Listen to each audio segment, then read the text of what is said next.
Let's learn how do we divide the number 848 by 4 using the long division method.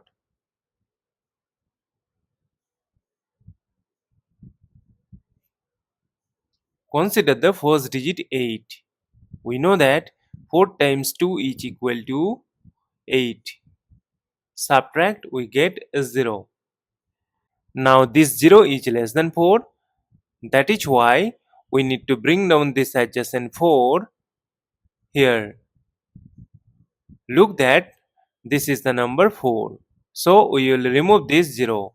And we know that 4 times 1 is equal to 4. Subtract, we get 0. As we again get 0 and this is less than 4, so we will bring down this adjacent 8 here.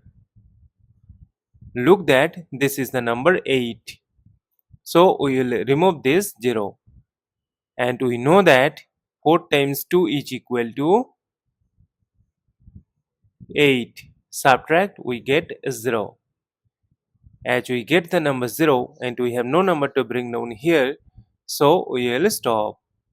Therefore, 848 divided by 4 is equal to 212.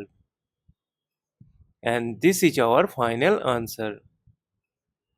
Thank you for watching. Please like, share and comment on the video. Also do subscribe our channel.